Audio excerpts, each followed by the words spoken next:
I'm Marcus Ellison, 28, still living at home in Raleigh, North Carolina, trying to scale my freelance AI tools business after finishing my master's in computer engineering. Rent here's no joke lately, and working from home made financial sense. That office wasn't just a room, it was the insulated sunroom I renovated myself. I put in the hardwood, rewired the outlets, even installed custom soundproofing. For 3 years, I built my business there. Late nights, client calls, coding marathons. I paid my parents $700, 0 cents a month, plus half the groceries and most of the maintenance. Then came Kyle, 19, fresh off dropping out of his second gap year, my younger brother. 0 job history, no ambitions, unless you count yelling over Call of Duty for 17 followers on Twitch.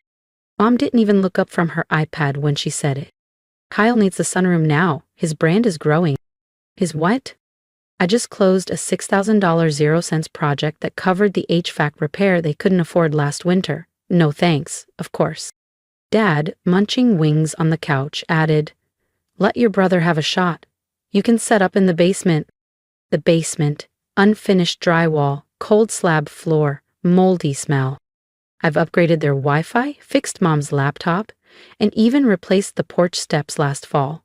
I've put over $10,000, 0 cents, into this house. Meanwhile, Kyle hasn't paid a dime.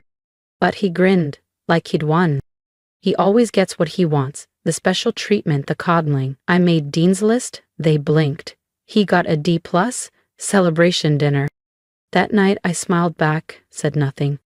Then quietly signed the lease on a downtown co-working loft, and called the realtor handling their mortgage.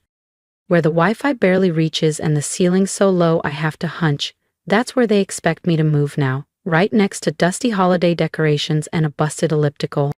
But I just nodded. What else was I supposed to do? I've spent my entire life being the reasonable one while they bent over backward for Kyle. That night I sat in the sunroom, my sunroom, staring at the space I'd built from scratch. The reclaimed wood desk I'd designed, the flawless cable setup, acoustic panels I saved up to install. 3 years of labor, learning, building, all for nothing. And for what? So a teenager who couldn't even wash his own cereal bowl could yell into a mic about battle passes? Something in me just snapped. I should probably explain the Kyle situation, because this isn't just about a room. It's about years. Growing up, if I got a 93, Dad would ask why it wasn't a 98. If Kyle scraped a 70, he got ice cream and a round of applause. He just needs more support, Mom always said. Translation, I was the one they didn't have to worry about. So, they didn't. At 16, I worked weekends to afford a second-hand laptop. Kyle got the newest iPhone at 12 because everyone else had one. I earned a full ride to NC State. He failed out of Wake Tech twice, and somehow they were the ones who felt guilty. When I moved home post-grad, it was supposed to be temporary, reasonable. But I became the live-in tech guy, handyman, and financial safety net. Furnace broke, I paid. Car died, I paid. New deck, I paid, and built it. Dad loves saying, family helps family. But somehow, it always feels like I'm the only one doing the helping. That night, I couldn't sleep. Just lay there in my old twin bed staring at the ceiling, tallying every time they'd chosen Kyle over me. Every time they took from me to give to him. Every time I bit my tongue and played the part of the understanding older brother. Not anymore. The next morning I skipped breakfast. I couldn't bear to see Kyle's self-satisfied smirk, or hear Mom rattle off Pinterest ideas for his new streaming studio. Instead, I sat in my car in the driveway, scrolling apartment listings. I'd been saving for a place, but Raleigh rent's no joke lately. I figured I had another year to go, but I'd live on canned soup if I had to. I found a studio on the edge of downtown, 520 square feet, dated appliances, but it had a quiet nook perfect for my dual monitor setup. $1,300, 0 cents a month. Below market, which made me suspicious, until I saw the listing had only gone live an hour ago. First, last, and security, $3,900, 0 cents total. I had just under $6,000, 0 cents saved. Tight? Definitely. Doable? Absolutely. I sent over my credit score and business docs, got a reply within an hour. Can you come see it this afternoon? You bet I could. The place was worn but clean. Big windows. Hardwood floors. Most importantly, no Kyle. No parents guilt-tripping me over money they never repaid. I'll take it, I told the landlord, a chill older guy named Gary, who said he liked renting to people who don't throw ragers on Tuesday nights. I signed the lease, paid the deposit, and got the keys. Just like that, I had my exit strategy. When Mom texted asking me to grab groceries, I replied, sure. But I didn't get $200, 0 cents worth, just milk and eggs. The bare minimum. Hey, the printer's jammed again, Kyle called as I walked in from my evening run. Normally I'd roll up my sleeves and fix it. 20 minutes of poking around to unjam whatever label sheet or resume Mom or Kyle had mangled this time. Not today. Can't, I said. Client deadline. But your mom needs to print stuff. Bills to pay, I cut him off, brushing past on the way to my sunroom, his soon-to-be studio, apparently. I started casually sorting my equipment, not quite packing, not yet, just taking inventory. That night, the printer stayed jammed. Mom drove across town to a print shop. Dad muttered about people not stepping up. I sipped tea at my desk, wireless headphones on, working quietly, with a small, satisfied smile on my face. The next morning, Kyle cornered me in the kitchen. Hey, can you drive me to Brandon's? My car's making that sound again. His car, my old Honda. I fixed it up and sold it to him for half what it was worth. He hadn't maintained it once. Take the bus, I said without looking up. It's like 5 miles. Sounds like a you problem. 10 minutes later, Mom came in with that look. Marcus, it's just a quick ride. I've got work. You're drinking coffee. On my break, from the work that pays my bills, and apparently, everyone else's too. She blinked, stunned. She wasn't used to hearing no from me. By day 3 of Operation Take Back My Life, things were slipping. The lawn hadn't been mowed, dishes piled up, Wi-Fi was dropping. Thursday night, Dad knocked. Lawn's out of control. I glanced up.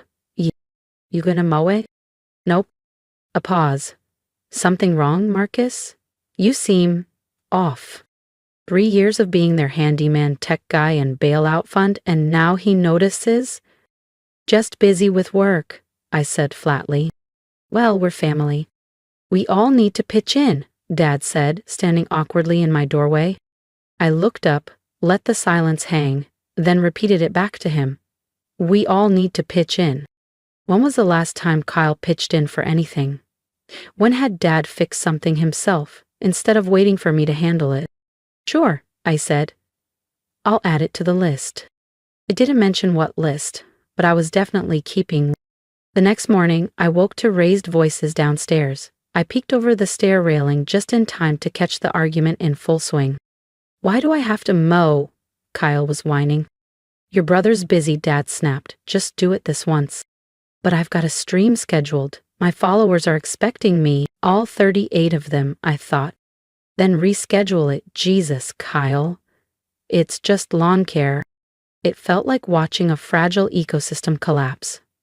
Host organism refusing to feed the parasite. I slipped back into my room and packed another box.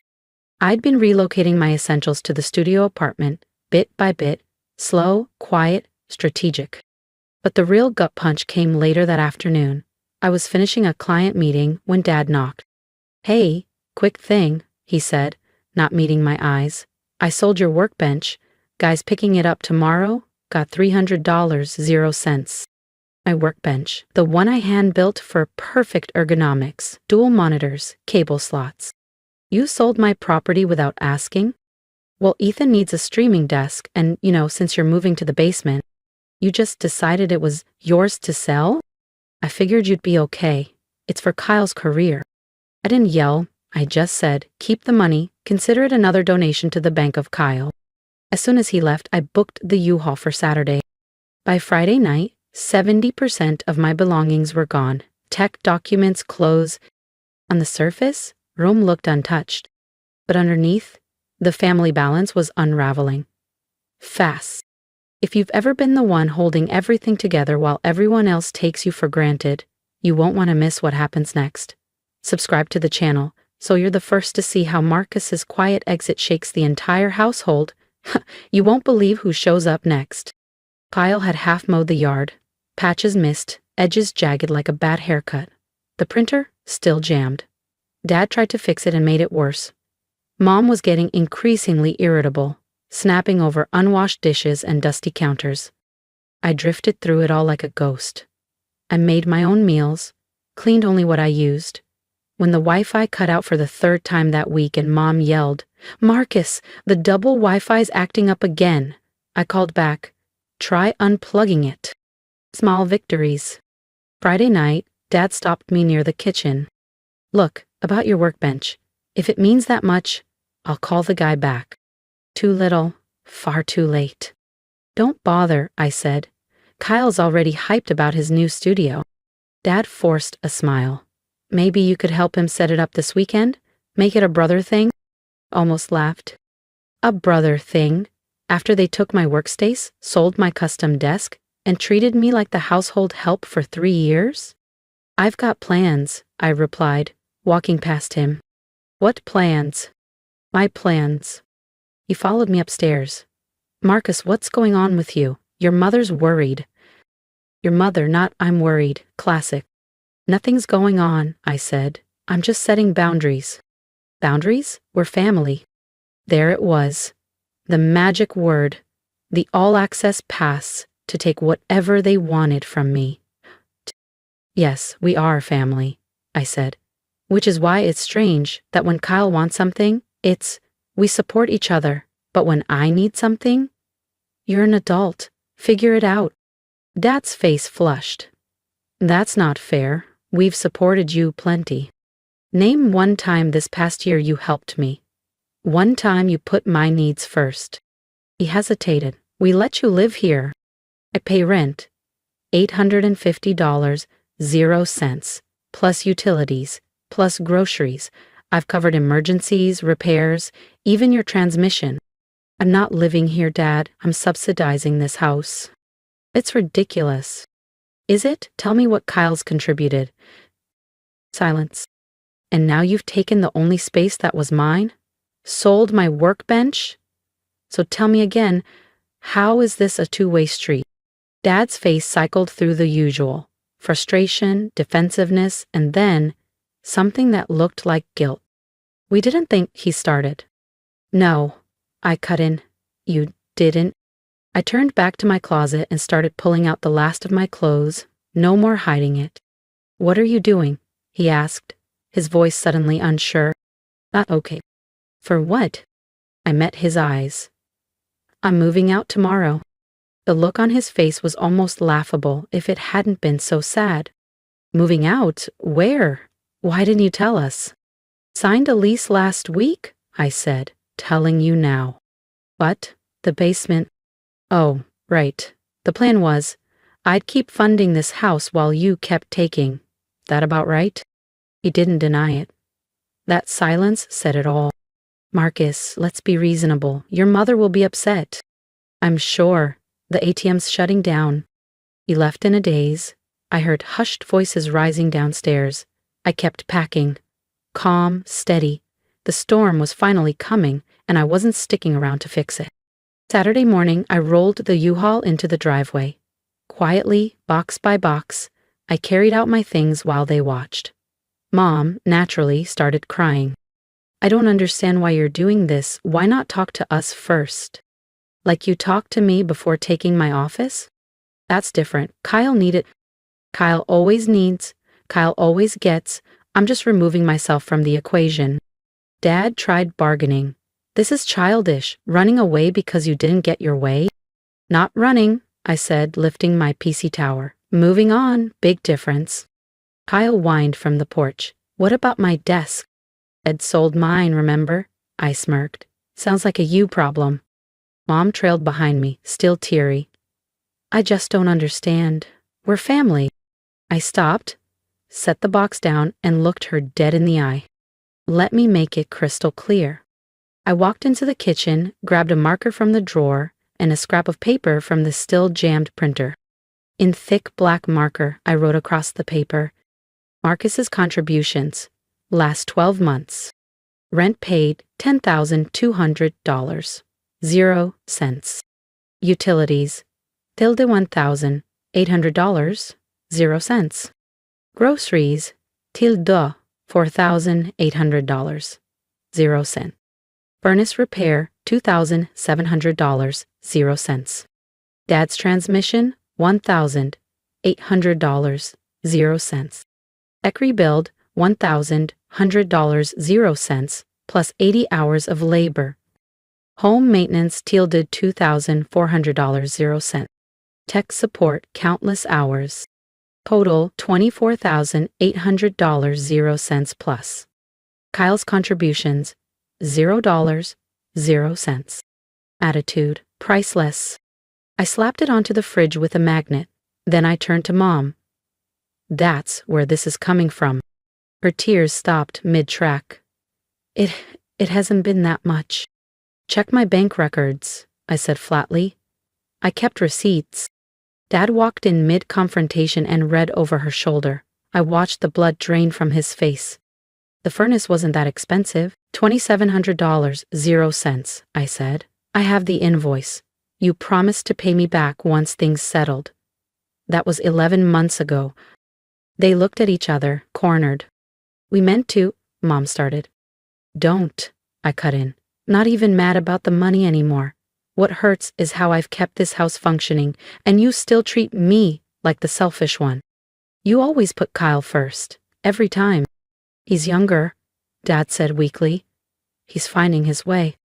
Well, he's 19. At that age, I worked 2 jobs, paid for my car, my phone, everything. You gave him a free ride. Because you were responsible, Mom's voice trailed off. Exactly. I was capable, so you gave me everything to carry. He was incapable, so you gave him nothing. I picked up another box. Marcus, wait, Dad said, panic creeping in. We'll fix this. Too late. Lease is signed, deposit paid. And as of Monday, my name's off the utilities. Mom paled. What do you mean? I've been covering internet, streaming, and half the power bill. I canceled or transferred it all yesterday. You've got about 48 hours to figure out new arrangements, I said, closing my laptop for the last time in that house. Kyle appeared in the doorway, finally realizing the gravity of the situation. You can't just leave, he said, panic creeping into his voice. Who's going to fix the printer? The Wi-Fi? I actually laughed. That's your first concern? Not how will we pay the bills, but who'll fix your crap for free? I brushed past him with the box and walked it to the truck. Mom followed, frantic now. Marcus, please. We didn't realize how much you were doing. We'll work something out. With what money? I asked. You guys live paycheck to paycheck. We'll figure it out, she insisted. Just don't do this. I already did. I locked the U-Haul and turned to her. I'm not asking for the money back. I'm not even asking for an apology. I'm just done being the family ATM. But what about Kyle? She asked, still centered on him, even now. What about him? He's an adult. Let him get a job. Can't find anything in his field. His field? He's a dropout who plays video games badly on the internet. That's not a field. That's a hobby. Harsh, maybe, but true, and long overdue. Dad reappeared, pulling out his wallet and offering 5 $20 0-cent bills. Here, he said. For the furnace. I looked at the money, then at him. Keep it, you're going to need it. I climbed in, closed the door. Mom was sobbing. Dad looked stunned. Kyle was texting, probably complaining about how I ruined everything. I'll call when I'm settled, I said. More than they deserved. As I pulled away, I glanced in the side mirror. They looked completely lost. The first week in my new place? Bliss. No sudden tech support calls, no guilt trip dinners, just me, my gear, and the silence of a space that was 100% mine. Mom texted the next day. The internet's not working. Did you really cancel it? I didn't reply. 3 days later, Dad called. The water heater's making a noise. YouTube has tons of DIY videos, I suggested before hanging up. By the end of the week, the texts were coming in hourly, as the printer still wasn't working. The yard was a jungle. They had no idea how to reset the router. The streaming services? Gone. Kyle's career was stalled because apparently setting up a webcam and mic was beyond him. "Can you just come over for an hour?" Mom begged. "We'll pay you." "My contractor rate is $95.00 an hour," I replied. 2-hour minimum, up front. That shut her down. For now. But the next Tuesday, exactly 10 days after I moved out, I got a panicked call from Dad at 8:33 a.m. "The furnace quit. The house is freezing." It was mid-February, lows in the 30s. "Call the HVAC company," I said. "They want $200.00 just to come out, plus parts and labor. Welcome to homeownership. Marcus, please. We don't have that kind of money right now." Of course they didn't. They'd been counting on me. "What about the emergency fund?" I asked, knowing there wasn't one. "Your mother had to use it for groceries," he admitted. Translation: they'd been living over budget for years, relying on me to quietly fill the gaps. "That sounds serious," I said, barely hiding the satisfaction. "Maybe Kyle can chip in from his streaming income." Dead silence. It's not really bringing in money yet," Dad mumbled. "Shocking." I sighed. "Text me the furnace error code." He did. I looked it up. Igniter failure. A $95.00 part plus labor. Not DIY friendly. "You've got 2 options," I told him. "Pay HVAC, or risk frying your control board and turning this into a $600.00 job. Can't you just come check it?" "I've got a deadline," I said, truthfully. "But tell you what, bring Kyle by tonight. I'll walk you through the part order and show you some tutorial videos." A long pause. Then, "What time?" 7 p.m. "And Dad, bring Kyle." If you've ever stepped back just to see who would step up in your place, hit subscribe. The next part of Marcus's story proves that sometimes the best way to teach value is absence. He should learn this stuff if he's going to keep living there, I told myself, before opening the door. That night, they showed up at my place. Dad looking awkward, Kyle even worse. First time they'd seen the new studio. Tidy, quiet, mine. "It's nice," Dad offered, eyes landing on my new desk, one I'd refinished myself after finding it on Craigslist. The old one? Sold without permission, still not forgiven. "Thanks," I said flatly. No invitation to sit. "Let's talk furnace." I pulled up the manual for their unit, showed them the exact part, where to buy it, and how to install it. Dad squinted at the screen. "I don't think I can do this." "I definitely can't," Kyle chimed in, not even pretending to care. "Then call HVAC." "Marcus, come on," Dad pleaded. "We really don't have the money. Couldn't you just—" "No." I looked him dead in the eye. "And if you say because we're family, I'm closing the door." He stopped. "Thought better of it." I exhaled. "Look, I'll fix it this one time, but after that we're having a serious talk. Full transparency, finances, responsibilities." Kyle starts pulling weight. Dad nodded quickly. "Absolutely." Kyle frowned. "What do you mean contribute?" "I mean get a job. With a paycheck. You pay rent, you do chores without being asked, and you learn to fix things, because I'm not coming back." "But streaming is a hobby, Kyle, not a career, not yet anyway. You can stream after work, like everyone else." He looked ready to argue until Dad gave him the look. He backed down. Fine. The next day, I fixed the furnace in under an hour.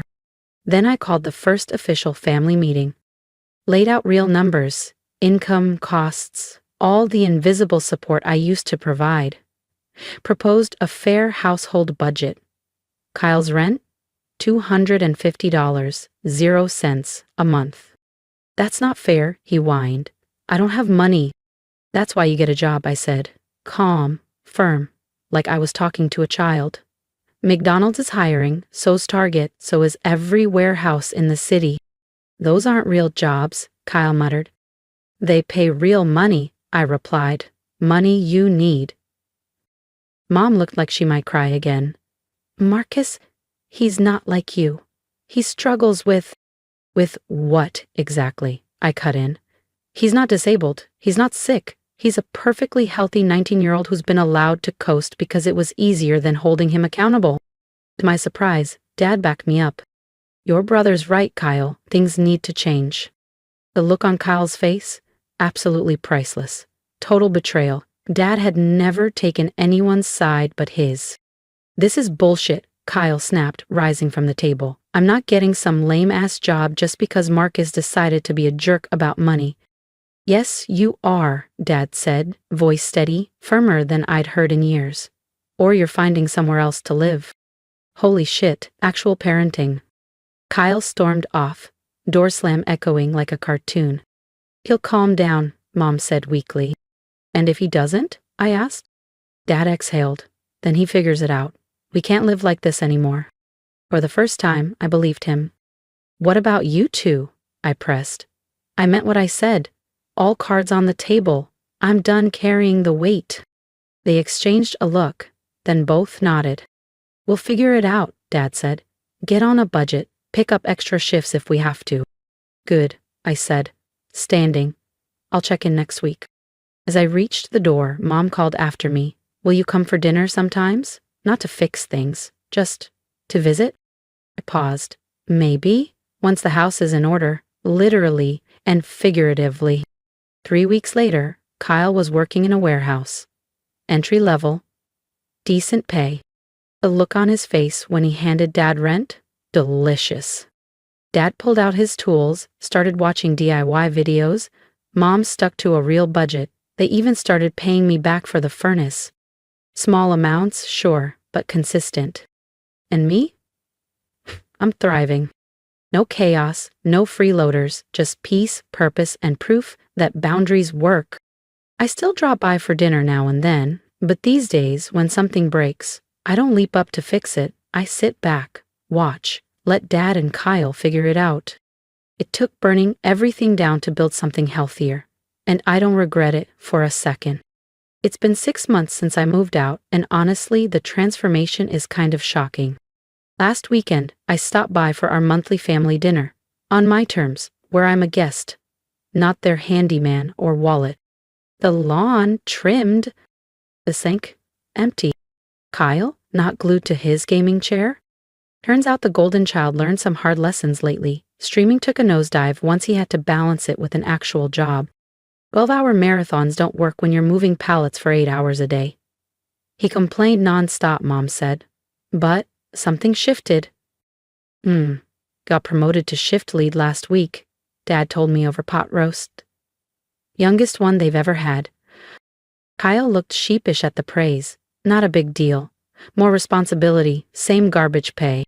Welcome to adulthood, I said, without the edge I once had.